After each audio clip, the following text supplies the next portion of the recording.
Welcome back to another live episode of Dynasty Theory, episode 301, guys.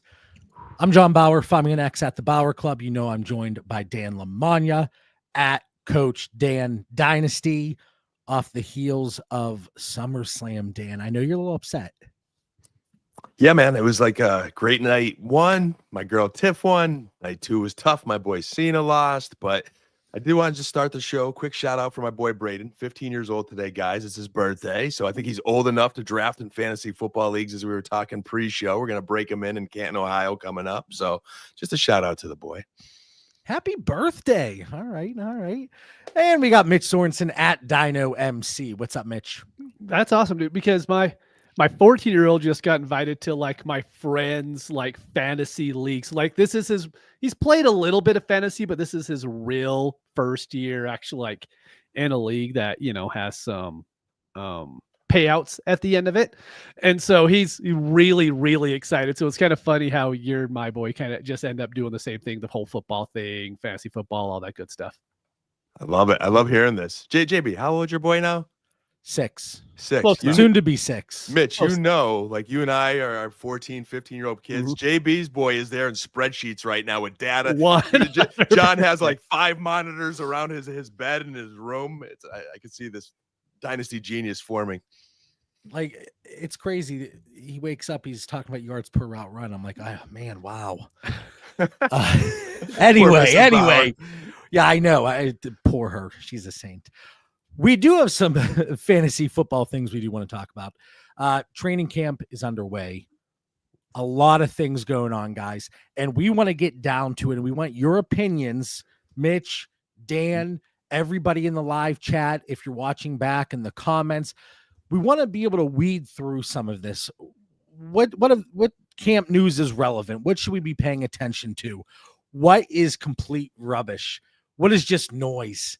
Because being able to differentiate between the two and the things that we're really paying attention to, there are edges to be had at this point of the year. So getting into it, Mitch, Matthew Stafford, going through some back things here, going to see different specialists. I heard the S word, surgery, was mentioned at some point.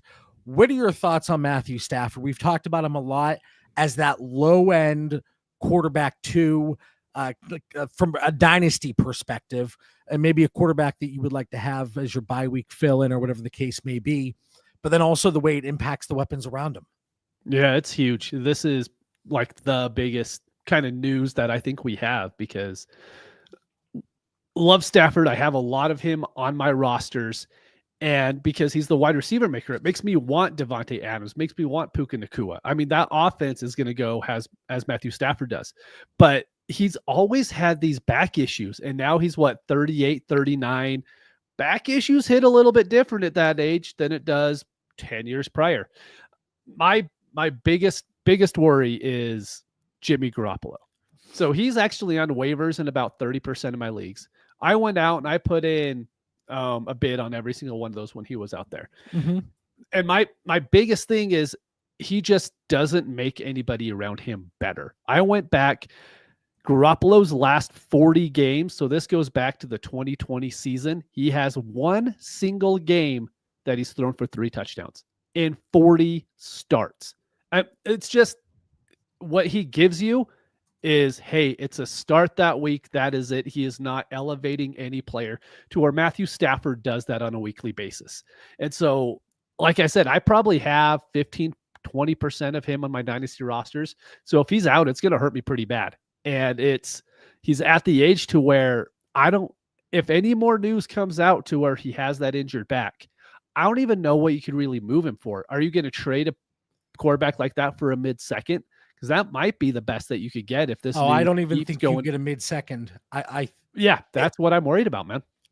If more negative things come out, and ultimately he is to miss games, and again, maybe we're talking about this now at the beginning of August, and it's all for naught. Nothing happens. He's able to play. He elevates the weapons around him, like you mentioned. No harm, no foul. Just more precautionary measures than anything else. But the big thing for me, and I'll turn it over to Dan here in a second, it's not even Matthew Stafford himself. Like, I have pretty high exposure across my dynasty portfolio. Let's call it 20%.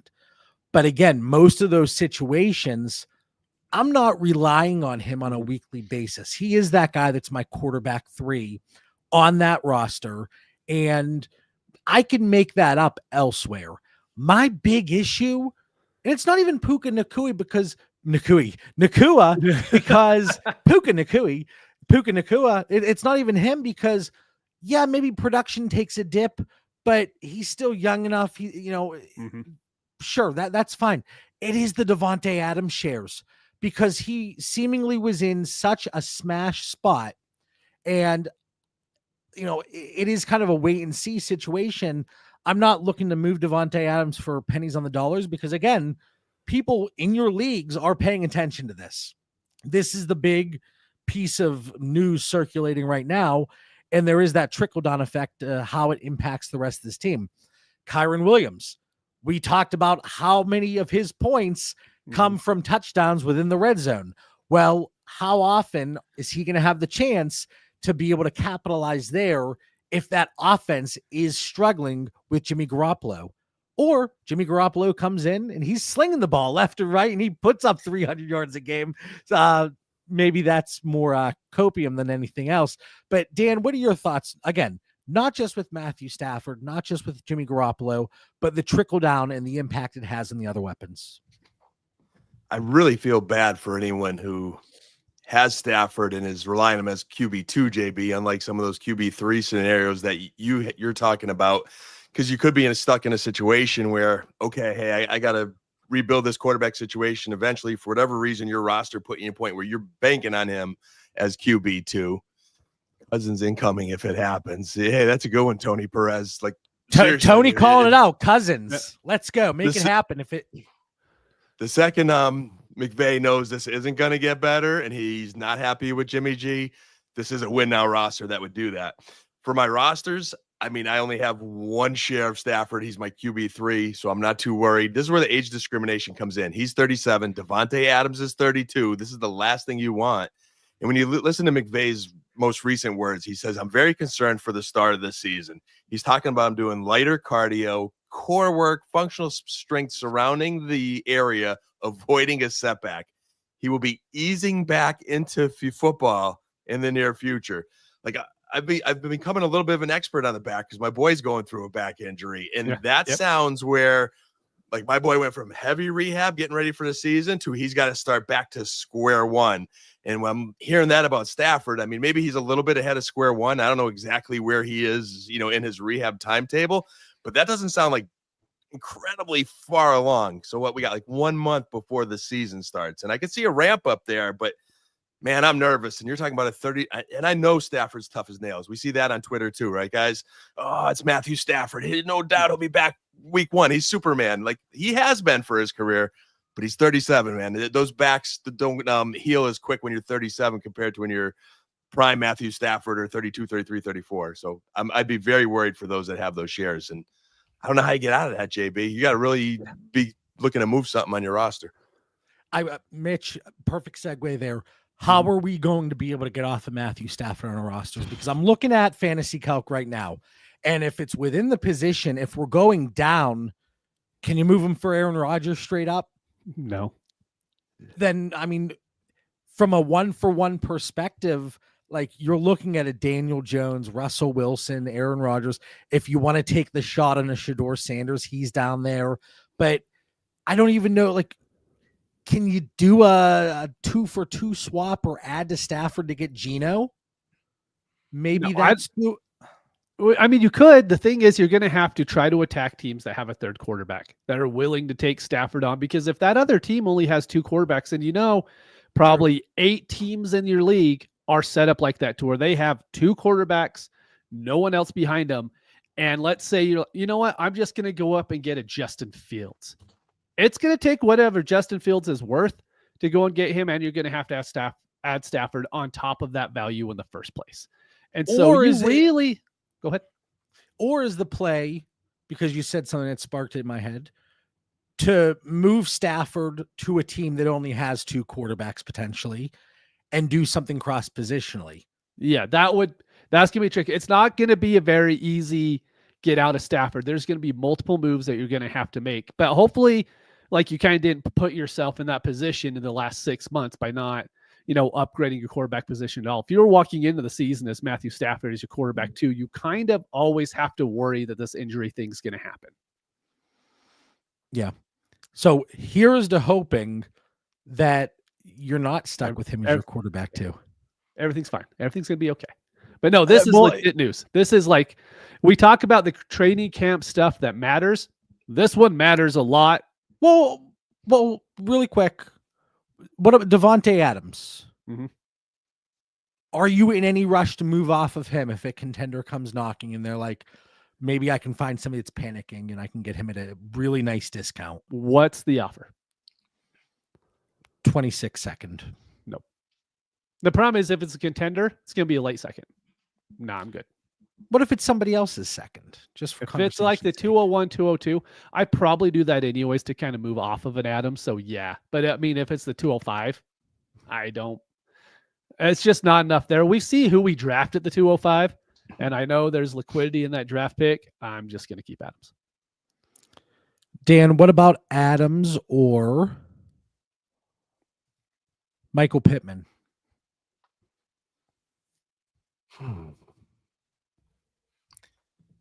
Worrying about Pittman. He feels like he's aging a little bit more than, was he late 20s? But he's had the injuries. The Josh Down hype is real. I'm still holding out a little bit on AD Mitchell. So, I might hang on to Adams this year if I'm a contender, JB, just to say, hey, I'm going to hope that Stafford comes back, and that's the way to go. So I would probably lean Adams. Okay. All right, guys, anything else on Matthew Stafford here? Nah, I think you covered it. All right. And again, hopefully this is a conversation that ultimately we look back on. It's like, oh, we didn't really need to talk about that. I hope. Get out those old guys if you could, though. Chris Godwin. Mm-hmm. Mm-hmm. He has the second ankle procedure, a cleanup seemingly. There were some blurbs today, and I think the last few days maybe circulating that it's really the first time that it's been called into question whether or not he's going to be ready for week 1 and could he miss a few games. Man, he is another one that the price was so low that I think a lot of people felt comfortable buying into him or buying back into him. And it was a calculated risk and it was okay. Same thing with Devontae Adams, and that price point started to rise a little bit as the offseason progressed. And we got here in August ready for a point scoring season. But now Chris Godwin, is he going to be ready for the start of the season? That's the $1 million question. Is he going to be anywhere close to 100%? That's the $1 million question. And you have the note in here, he's below Jaden Reed right now on Fantasy Calc. He is. Yeah. That's kind of where we are. So, Mitch, where are you at on Chris Godwin? And then, like we talk about the trickle down, we see Emeka Egbuka, his stock has been flying up the boards. I think for good reason. The hard thing that's always been for me with Chris Godwin, and he's like that PPR monster, right? That's what you want him for because coming out of the slot, he does very well. But everyone's kind of basing it off of last year to when he had pretty much his best season through, I think it was 6 or 7 games. I remember what it was, but he had 5 touchdowns on 62 targets.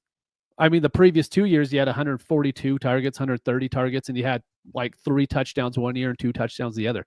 So he's very, very good, but now he's 29. He's injured again. He's not going to have any training camp. He's going to probably miss a couple games. I just think odds are if you have him on your roster, hope that he's there in October. I think that's kind of the hope that you're going for. But at that point, what happens if Egbuka shows just enough during the training camp to where he hinders Godwin just a little bit?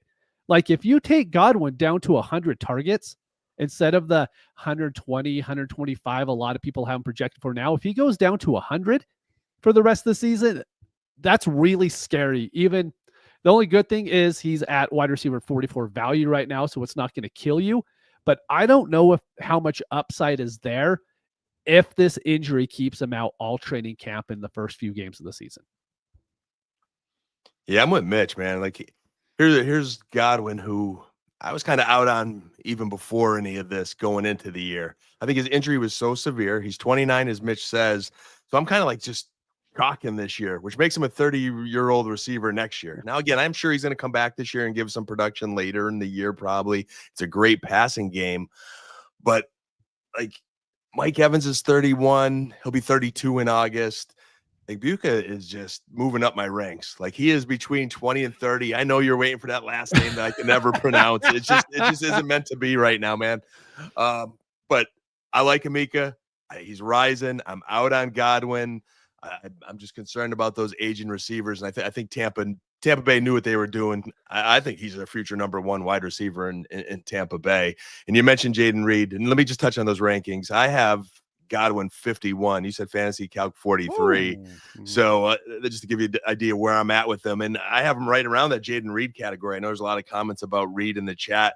We saw, again, some camp stats. Like, he's number 3 wide receiver in Green Bay again. It's my boy, Matthew Golden, making the plays.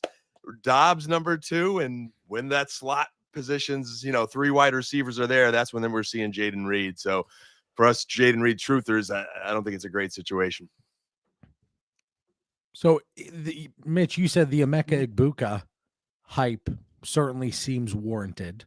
I do. You see all the positive blurbs, whether it's the coaches, whether it's the reporters and the plays he's been making, or his teammates.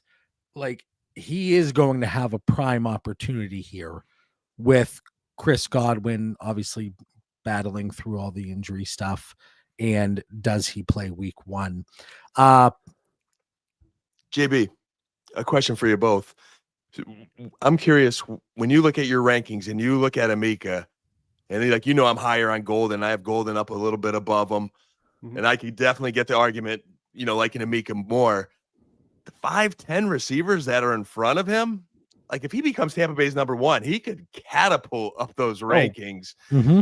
So as we talk about it, like, I mean, does that kind of entice you guys, or do you have either you just have a lot of shares in them? Like, there's a ceiling there with Baker. Yeah, I mean, you're going to get the volume. I honestly have minimal exposure. But obviously it helps out a player like Jalen McMillan too. The more pieces you remove from that puzzle, the more opportunity is at hand. And we know Mike Evans, things pop up for him, whether it's hamstring injuries or whatever, but there is that opportunity.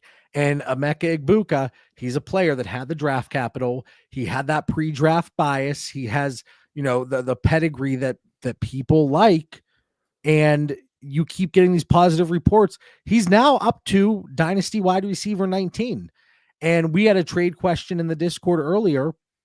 Kind of a trade question. And it was like, here's my stable of wide receivers.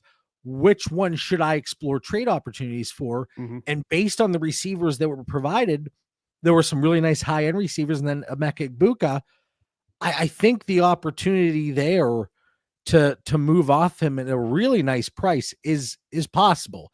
Now, does he continue to rise? And I know there's a lot of people that think he can continue to elevate and put himself in that top 12 dynasty wide receiver conversation. I'm not there personally. So I'm not there either, but there's a path there, I think. That's the thing, is there definitely is. So Mike Evans is old as hell, and like, he's always injured. Dude is always injured. You have Godwin coming back to where who knows what's going on with his ankle. They don't throw to tight ends in that offense. And the only time they threw to Cade Otton last year is when no one else was healthy enough to play. And so there's so much of the target distribution goes to the wide receivers. I don't think it's out of the realm of possibility to say, like, hey, Godwin misses 5 or 6 games this season. Evans ends up missing 5 or 6 games this season, or 4 to 5, or to where he's injured enough.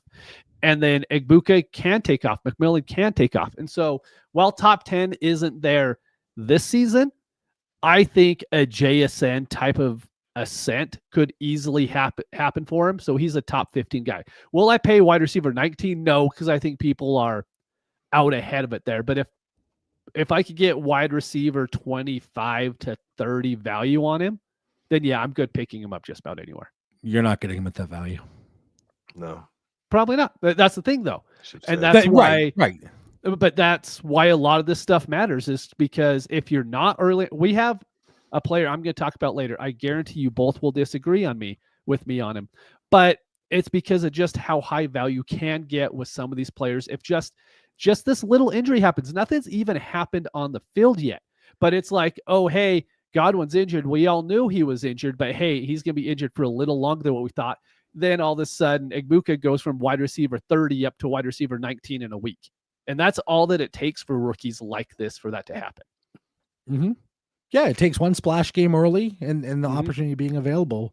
And it's, again, if there was an offense that breeds opportunity with volume and the target distribution, like you mentioned, Mitch, a lot of it going to the wide receivers, it's the Tampa Bay Buccaneers.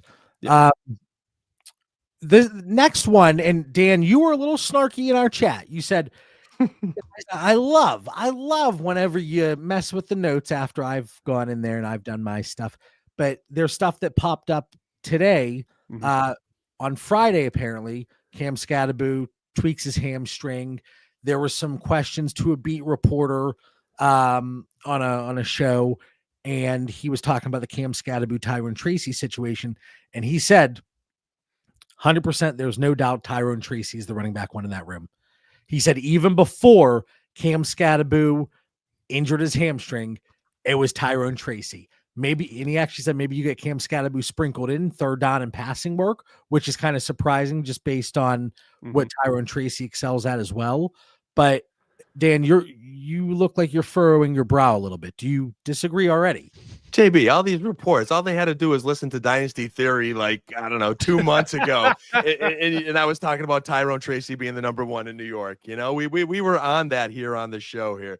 Haven't been on Scatterbo from the beginning, but I think this reinforces those previous takes. You know, I think it's always nice to have shiny toy, but I don't know why people don't like Tyrone Tracy. Like, here's a guy that was raw, late bloomer, converted from receiver. I know he had some fumbles, you know, last year, a few. Fumbles, the coaching staff didn't like him a whole lot. It's fine. But he tightens that up. You go year 2 in the NFL, the kid figures it out and only gets better. Like, I mean, he really ran the ball well last year. So I think he has a foundation to build on. And I'm glad to hear that those reports are cementing what was said first on Dynasty Theory. But yes, I do think folks that were very high on Cam Scatterbo need to temper their expectations. Listen to Dynasty Theory. The Scatterbros, as somebody in the Discord called them. You know, it's definitely going to put a damper on the Scatterboners out there. But I was waiting to see if Mitch reacted. He didn't. No, I'm just no. Go ahead. You're good. You're good. What? That was fine. That was okay. We try to keep it PG, but that's okay. That almost went to PG 10-ish, not quite 13. I thought that was clever. Anyway, I think everything I say is clever, though it never is.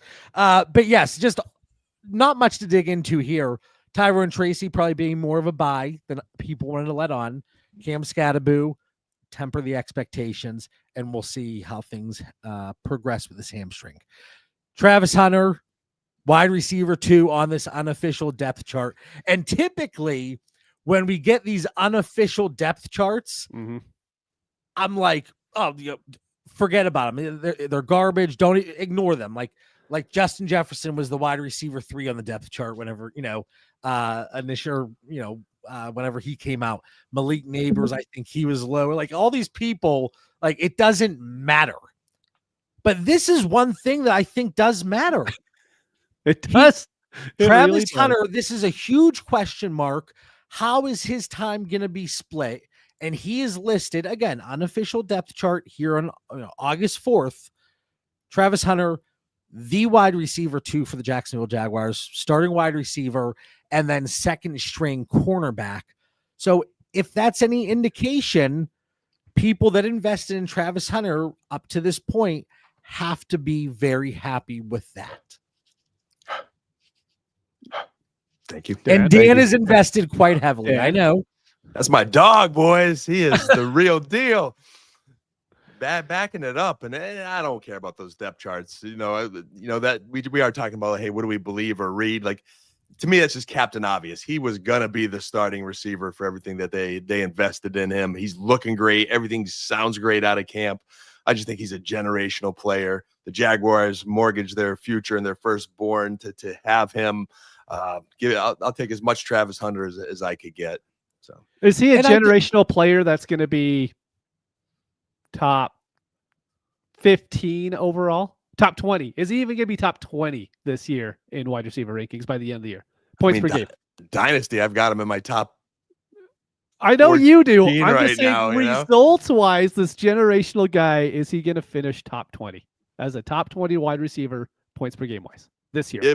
If Trevor Lawrence could bounce back and be Trevor Lawrence in that sucks. new offense, so I'm gonna be bullish and say yes, Mitch. But there are some ifs there that factor in. This is a Jaguars team that's still developing, but I'm confident he's gonna be top 25 this year. I would go there with much upside for more and take those big splash games that I think he could produce. And we always talk about in fantasy football, in dynasty fantasy football, generations seem to be about 2 seasons. Generations are very, very short periods of time. So we say someone's generational. Well, there's quite a few generations here. But it came up whenever, the Travis Hunter conversations and how he was going to be utilized. And again, this is just the unofficial depth chart, but all signs seem to be pointing up from an offensive perspective. But if you remember, guys, in the Discord, there were conversations taking place a while back that seemed like it presented opportunities to acquire Travis Hunter at a reasonable price. Just people were pushing the panic button just because of every little blurb. There's so much information at our fingertips. And essentially it's analysis by paralysis, right? And that certainly came into play with Travis Hunter. But again, we talked about Cam Scatterby tempering the expectations with Travis Hunter, maybe easing the worries that people may have had. But Dan, he's a rock over there. He doesn't waver at all. Feeling it tonight. Not tonight. Locked in tonight. I like it. I like the comment here from Cody.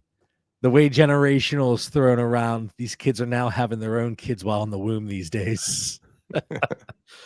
Frank says Igbuka over Hunter. Don't at me, Dan. Frank, that hurts. Don't at me.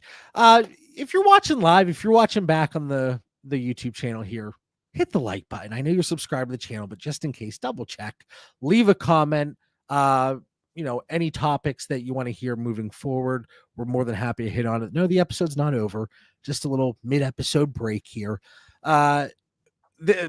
Frank, avert your ears, eyes, all of the above. We're going to talk about Anthony Richardson. Let's go. It's going to be quick. Let's go. It's going to be quick. No, it's not. You've skipped me the last 2 questions because I've been waiting. For this one, so it's going to work out. It's going to be great. I didn't skip anybody. Interject. No. I was just going with the flow. Just keep going. Just keep going.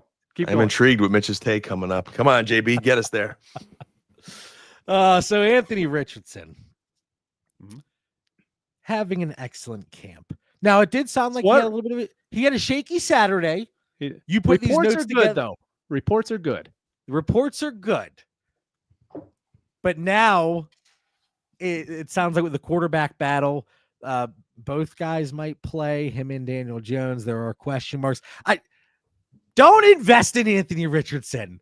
And I think Mitch might be going a different way. I don't know how he feels.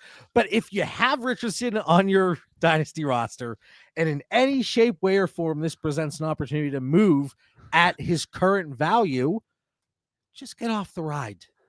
Get off. But what if? Oh, what if? That's always been the thing with him, right? Like we've known he needs starting experience. He's been injured. He's had really boneheaded stuff on the field, but it's what he can give you. And dude, so I said this going back. He can give you that first quarter injury. I said this. Give you the negative points. He can. And do you know what Daniel Jones can't give you? Anything. Literally anything. That dude flat out cratered the Giants. I'm actually going back to Scatterby stuff. Ooh, I want those cratered. running backs because I don't think the Giants are nearly as bad as what they put on the field. I think Daniel Jones is literally that bad. Like Daniel Jones isn't a top 40 quarterback in the NFL. But I for- don't for think we me, need to be looking. For me, I'm just saying the Colts wise, how does the coaching staff, GM, everybody keep their jobs? By starting Anthony Hey, Rich. Richardson and him being decent. And in that division, he doesn't have to be very good. That division is awful. And I know he's inaccurate. He doesn't give you a lot. I'm not saying to go out and trade for him, even though I have in places 16 team leagues. I love attacking Anthony Richardson because he's still free in those leagues. And I do think he's going to give you startable games because Daniel Jones doesn't stay healthy either. And Daniel Jones sucks. Like, even if Daniel Jones is named the starter 6 weeks in the season, he isn't going to still be the starter because he isn't any good. And the coaching staff's going to be like, oh, hey, look, guys, we're 2-4. We're going to lose our jobs. So we're going to put Anthony Richardson in. So he is going to give you startable games. And when he starts, last year, he was still like, I think he was quarterback 5 per drop back as far as like all the quarterbacks. So when he starts, he still gives you points. And that's what we care about. And so everybody could kill him and it's fine. When he starts, he's a top 15 guy. He's better than, let me pull up John's tiers here. Wait, when you said everybody can kill him, I genuinely thought you were going to say everybody can kiss my. I would not go that far. Mitch. But look, he's a better start weekly than Darnold, than Geno, than Suge, of course. Rodgers, let me scroll up. He's going to be Bryce Young, Tua, and then you're already up to like quarterback 20 at that point if he starts. So when he does, he's worth rostering. I think we're so quick to be like, no, get him off his. He's free, guys. He does not cost a lot to get onto your rosters. For that price point, I think he's worth at least rostering. Unlike John, who says, get him off your roster any chance you can. Because we finally have some positive blurbs. Just wait. Week 1 or maybe week 6. If this window presents an opportunity for me, like, would you move a 27-second and Romeo Dobbs, because that's an actual trade that went through recently? Yes. For Anthony Richardson in a 12-team start 10? Yes. See, that's the thing. Like, I would do that. I would even go with Mitch with that. I have enough kahunas to do that. I don't know if I have enough kahunas to match Mitch's passion for anything else. Like, what would you ultimately give for him, Mitch? And do those deals exist? Because it's like people who have them are like, if I have, let's just say I think I'm the 5th best team and I have 2 quarterbacks. So if I move what I'm assuming is my second, so it's like the 207, 208, I'm completely okay doing that because I know how expensive it is to get that. We get the starters who start for 4 to 5 weeks, and then you're paying early seconds to get them on your roster late in the season. So that is the price of like a replaceable quarterback. So for me, I'm okay paying that price because if I could get 3 good weeks out of him, that's good enough. I got to challenge Mitch here, JB. The challenge flag is officially thrown, and I don't disagree with any of his take there. Like, his take is logical. But Mitch, for the passion and conviction that you had today, you sold that so well that, like, I'm looking at my rankings here and like, man, I'm thinking if he does just start, and everyone in that building we know wants him to start, so that's in his favor there. Like, you should be spamming everyone tonight. Like, when I get a conviction on a guy like you just had, I am spamming everyone in every one of my dynasty leagues with what I would give. The problem for me tonight, as much as I believe you, is I am afraid to give what I think what would get him. Like, I wouldn't give a future first. And I love trading first. Yes. But I feel like if I was offering seconds, I still would not get Anthony Richardson because those owners are going to say, I just rather wait and see. Yeah. JB? Do you think a second gets it done, John? Yeah, I think in a lot of spots it does. A second? All right, I'm going out. I'm going to offer my second. There we go. Wherever I have left. But then I'm looking at a trade. Tonight. I'm looking at a trade right here where it's the complete opposite. 12-team start 10. JJ McCarthy for Justin Fields and Anthony Richardson. So that price point is quite different there. Say that- what was Frank that, says Mitch has to be trying to sell I just saw Anthony that. Richardson. Maybe. Maybe. It's the old pump and dump, baby. Yeah. Mm. All right, so if we're looking at Anthony Richardson, Sam Darnold or Richardson? I'll take Darnold. Yeah. Yeah, I mean, I have Darnold ahead of him just based on security and safety right now today. Geno Rich wins Smith? that job though, Mitch. That narrative changes, right? Like it's Yeah, just see, we I'll need to take know Geno. he's the guy. Yeah, like I'll take Geno. Everyone that you have in your tiers, John, I'm taking over Anthony Richardson. I'm just saying that I don't know if you noticed live right now, I shifted Matthew Stafford down because I haven't You gotten did. to it yet. I today. saw that. I saw that. Making some adjustments live on the air here. Stafford down, Scattaboo. I'm going to move him down one. But anyway, I don't want to bore people with the sausage being made. And then, Mitch, you had a note here. Just DJ Giddens is emerging as the running back too. I saw that there. Yep. The opportunity was there. He does present, a nice option as a team's current potential running back too. That could again, not seeing a 1-for-1 replacement, but we saw what backups have done in Indianapolis whenever given the Exactly. chance. Yep. Yeah, so that's why I wanted to list it, just because if JT does go down, whoever the backup is the guy that you want. And DJ Giddens being that rookie, we talked about this when he was drafted. We talked about it during all the mock drafts afterwards, is he's in a very good spot. And so even underdog, best ball, that sort of stuff, I really like DJ Giddens late, just as one of those, hey, if anything happens to JT, a lot of that work's going to go to one guy. Like 2 years ago, it was Zach Moss. Mm-hmm. I think Trey Sermon even popped for a game. He Tyler did. Goodson may have had a game or two. Deion Jackson, I remember that was a waiver. Oh, wire yeah, pickup for that was a good people. one. Good So yeah, callback. again, not too much to dive into here, but DJ Giddens, if he is ultimately the running back too, that's somebody that you could probably get thrown into larger deals, and Yep. you don't have to attack him on a 1-for-1 basis. There are potentially interesting things taking place in the Meadowlands.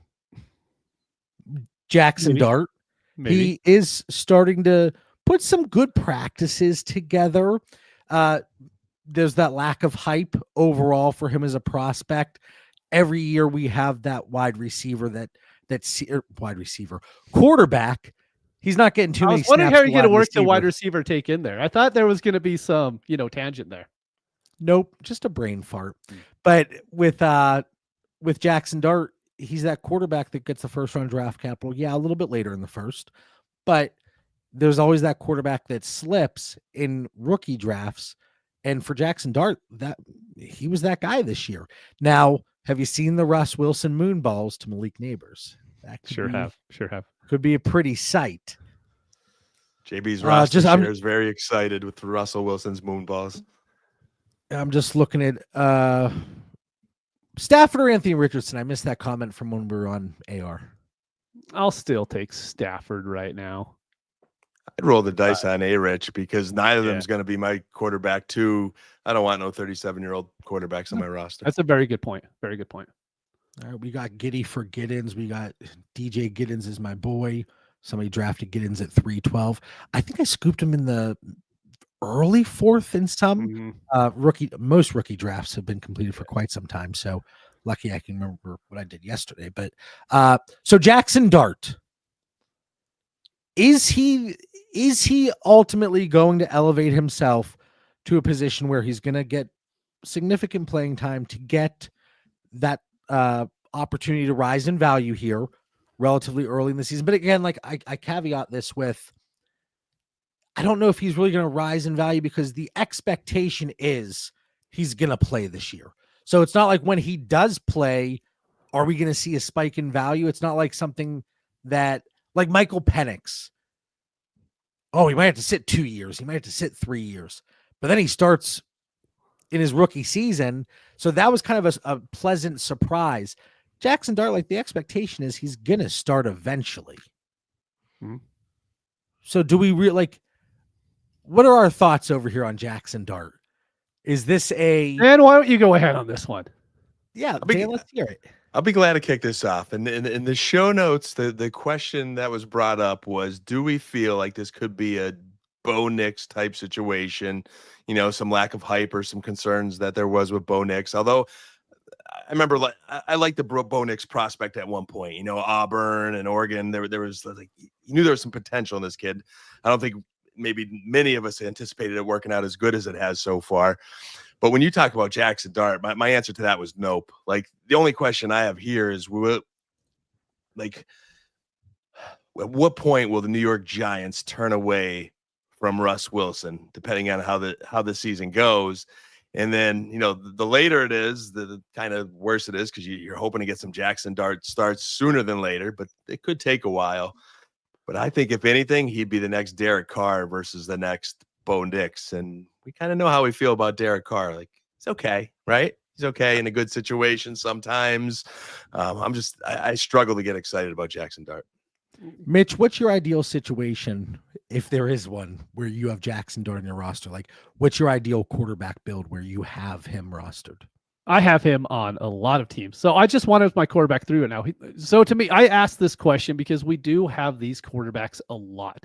I mean, going back to Josh Allen was a guy, John, that you were on before a lot of people were, and you had huge rostership of him because everyone was like, oh, Josh Allen sucks. Ah, la, la, la, la. Just the draft talk the whole time. And we have these guys. Bo Nix was through like October of last year. Everyone said, oh, hey, he can't even start in the NFL because of how bad the first 3 games went. Bryce Young, exact same thing. Look where Bryce Young's valued at now. And that was just like a 4-game sample last season. And so here's the Giants' first 4 games, right? They have at the Commanders, at the Cowboys, Chiefs at home. They get the Chargers at home. And then they play the Saints. Then they have the Eagles, Broncos, Eagles, 49ers. Like, Russell Wilson isn't going to last very long, in my opinion, because I don't think they're going to win any games. And so I think Jackson Dart starts, and I talked about it a lot in the Discord. I think Giants are a team to where I don't think they're going to win a lot of games. I think their offense could actually be pretty good. They have neighbors there. Slayton is a very good wide receiver too, NFL-wise. Fantasy-wise, it's whatever. Theo Johnson, I think he's a pretty good sleeper tight end at this point. I think Tracy and Scadaboo give you just enough to not be terrible. Like, I don't think they're good running backs, but I think they're at least above average as far as what they give you on the field. And so I think they kind of go through a little murderer's row there with the schedule. But I think Jackson Dart can show enough to boost because he's athletic. We know that he is going to run, and he can run. It's like he's not Drake May, but it's the Drake May type scenario to where he's not a runner, but he can run very well. And so for me, it's just one of those guys that I don't want to miss on just because everyone's like, hey, no, he sucks. As we saw in the chat, Frank says Dart is cheeks. Dart started as a freshman at USC, only left USC because Caleb Williams went there. Then he started every other year for Ole Miss. I mean, he was starting in the SEC against all those teams, was a starter for 3 years. And so for me, it's pretty hard for me to call him cheeks because I love that insult. So the younger generation just says butt, to be honest. They're just butt. But so they're not quite hip on the cheeks anymore. Oh no, it's booty. Booty. My bad. Booty. It's not butt. It's booty. I should know better than that. My kids say it all the time. It's just I don't want to miss out on how quickly a quarterback can rise because I don't think he could fall that much more. I mean, John, looking at your tiers, you have Sam Darnold, Geno Smith, A-Rich, Aaron Rodgers, Matthew Stafford, Tyler Shook below him. I'm like, well, where's he going to drop? Is he going to drop one whole tier if you're wrong to the Sam Darnold, Geno Smith tier? Okay. Here's the big concern, and we always talk about it in situations like this. The coaching staff, GM, management, they're fighting for their jobs. Yes. So they're going to be playing the quarterback that gives them the best opportunity to win right now. I'm not saying that's necessarily Russell Wilson or Jameis Winston or Jackson Dart, but that's the way they're going to be going after this situation here in 2025. And sorry, I'm reading Cody's comment here that you just threw up. But then if there is a change at the helm, that puts Jackson Dart's future, a big question mark. Is it like a Will Levis type situation? But you're talking about a first-round quarterback compared to a second-round quarterback. Is it really the same situation? Because couldn't the Giants just come out and say, hey, whatever coach we get, you're going to be working with Jackson Dart as your starter? I think we're going to have to see something, though. But you're saying like you're not going to see anything. It's kind of how you're playing it out, right? Because you're not going out getting any Jackson Darts, right? I have a decent amount of exposure to Jackson Dart, but again, that's because of the price point where he was going in rookie drafts. It was around that turn. It was but right now, I still feel that he's undervalued for where it was. And Zach Wilson is a very good like comparison, but he was drafted higher, and there was a little bit more hope there. It's just, I'm telling you, this is going to be the one guy. Maybe I'm wrong, but there's a couple of guys through this offseason. I'm like, I need to have more of him because his value could rise so much higher than what he currently is.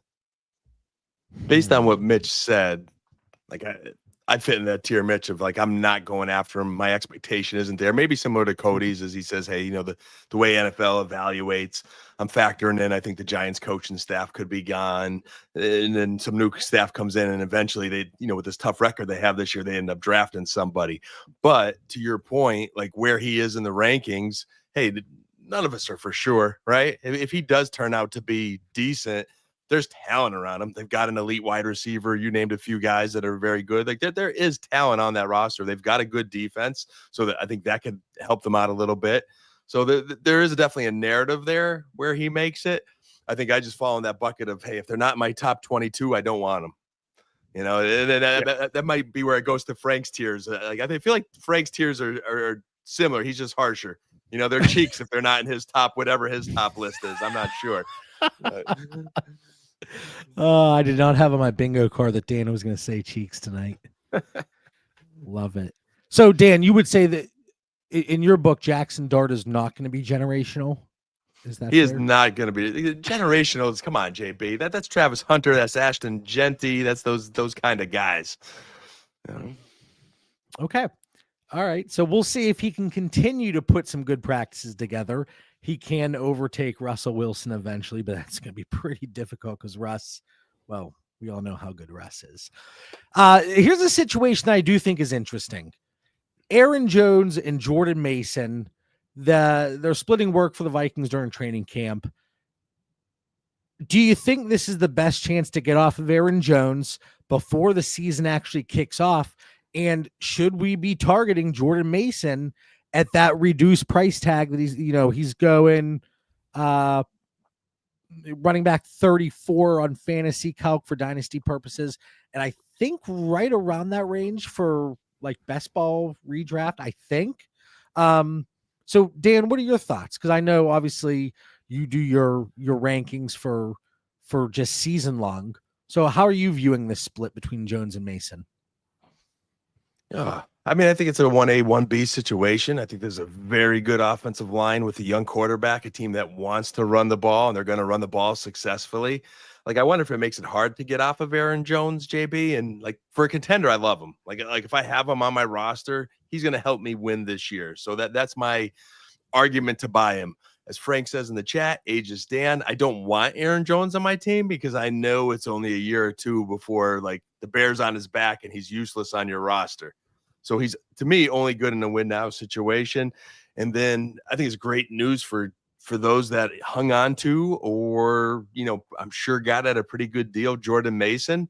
He's landed into a really nice RB2 situation there in Minnesota. We know Jones could get banged up. Again, he's a little bit older, so there could be some really premium games for Jordan Mason where he has to carry the load if Jones gets dinged up. But I think there's room for both of these guys on a roster. And, I think the buy low window might be gone on Jordan Mason. Like, I wouldn't want to overpay for him. I don't think he's this elite talent that's going to be the future of the Vikings, but I think he's good for now.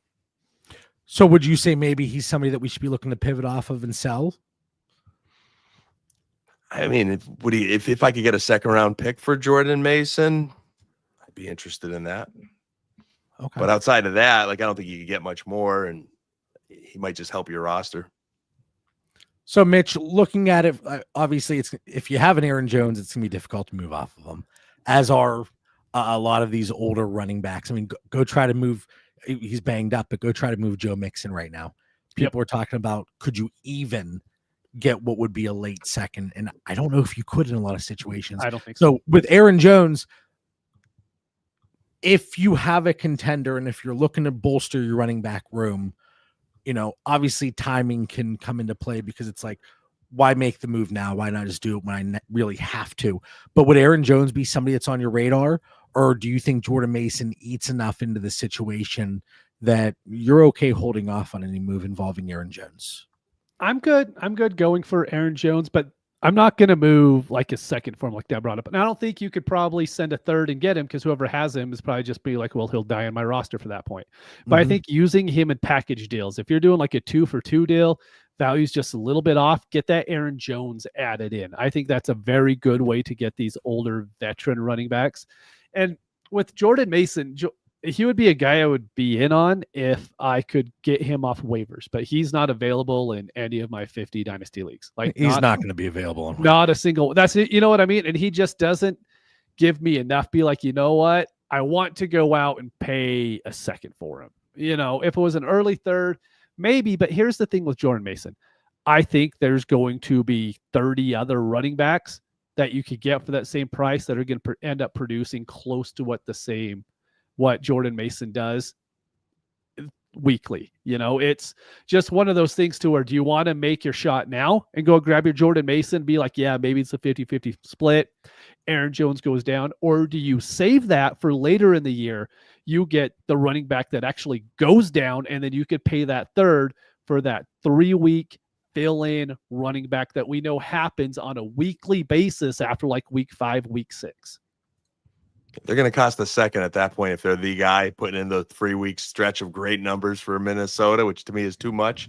I think age really comes in with both of these guys. You look at Aaron Jones at age 30, and I joke about being ageist, but if I'm aggressive, do you?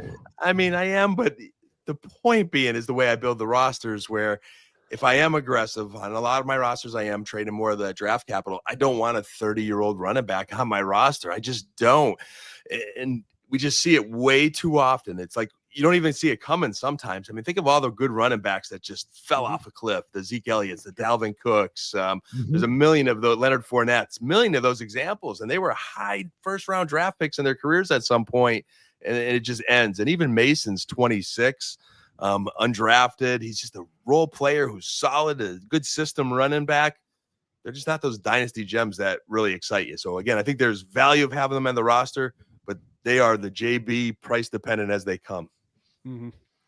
Mitch, Aaron Jones or J.K. Dobbins for dynasty purposes? Aaron Jones. Dan? I'll say Aaron Jones because of win now. Yeah, I'll go Aaron Jones. You do want him on your roster. I like it. Aaron Jones or Tyrone Tracy?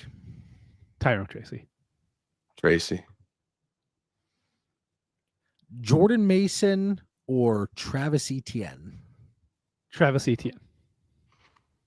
Yeah, I'll say Etienne as well.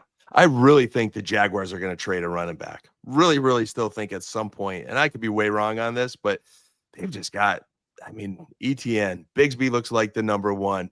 The draft was a tootin' that everyone's high on. They have my boy LaQuint Allen, who I still looks good. And then they picked up that kid out of Arkansas as a free agent who's even a kind of a sleeper, man. Like, there's just a lot of running back talent in their RB room. All right. I see Gogo says bookmarking this Jordan Mason chat. If Mason becomes Gus Edwards, he'll be worth more than a second. Okay. Finally, this Cleveland Browns quarterback room. It's fun. I love watching to make of it. And now it seems like with some injuries, some players dinged up, maybe we see a lot of Shedeur Sanders, coming back from, being dinged up himself. We'll see a lot of him in the next preseason game. But what are our thoughts here? What do we want any of them? What are we doing, Dan? Cleveland, it is dysfunction and painful there. I still believe Shedeur Sanders is the long-term. I don't even know if I want to say long-term. I think he ends up the starter on this roster, at least this year. I still believe in this kid. I think it's going to be Flacco until, we've seen every team at some point. How long could Flacco go, right? This is Joe Flacco, guys. I don't believe in Kenny Pickett. I think him getting hurt was like the nail in the coffin for any hope he had. I do believe they're going to cut. I think they cut Pickett. The only thing that may hang on is how many guys are getting hurt now. Dillon Gabriel's going through something. Shedeur Sanders is going through something.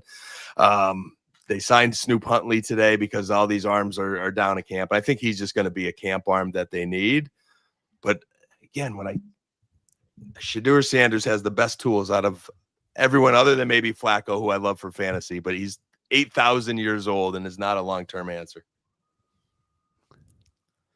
Look, there were a lot of stocks put into Sanders as like a third round pick. Like I saw almost all of my rookie drafts, he went in the third round. I'm sure a couple 14, 16 team leagues, I have a few of him. Yeah, if you offered me a fourth for Shedeur Sanders today, Dan, you would have him on your rosters on any of my leagues. There has been nothing since the draft that makes me want to buy into him. Dillon Gabriel has solidly played in front of him all training camp long. They're bringing in Huntley, even though they have two rookie court. It's not like they need to save Gabriel's arm or Sanders' arm. It's not like, oh no, these guys are going to throw too much. They brought in Huntley. I see absolutely no reason to buy into Sanders. I know everyone's saying Sanders is going to start games. Sanders isn't going to be on the game day roster. He's just not. He's not going to be the quarterback 2. He might be the emergency quarterback 3. More than likely not. And so you're going to have to wait for some very bad things to happen. Like the Browns are going to have to lose very 10 bad things to happen. And then the offense isn't good in the first place. And then they're going to throw him out there. And then he's not going to look good. And then he's still not worth a second. I see no reason to buy into him. And I know the chat's hating me for today. I'm completely okay with it. Wait till Sanders goes full like Detroit Lions from the Hall of Fame game to where he throws like 3 interceptions in one preseason game. And then everyone's going to be like, oh, wait, I probably should have traded him at this point. No, that to me is reading too much camp narratives there. I think that GM in Cleveland, who, whatever reason, the owner said he's the one that decided to draft Shedeur, they have to start. They have to play Dillon Gabriel based on where they drafted him before Shedeur in camp. I just in no way in my mind could see him being better than Shedeur Sanders. Just watching their college the rest film, of the league felt that way too. There is something we don't know. There is some skeleton in the closet or immaturity, or he really ticked him off in those meetings. But man, the good coaches know how to get the best out of those kids. Somehow, some way, I just think the cream's going to rise to the top there. He's going to get thrusted in there because Flacco's arm falls off. Dillon Gabriel sucks. Kenny Pickett's cut. He's going to come in there and give the best performance of any possible Cleveland quarterback on that roster. That I truly believe that in my bones. And Mitch, if you have him on any of your rosters, you could have my fourth. You have a deal. You heard that here tonight. I am staying bullish on Shedeur for a 4th round pick. I don't go beyond that. I don't like this Cleveland situation. Generational. I don't know what's going on there. Standard. But NFL genes. He should be the starter in Cleveland.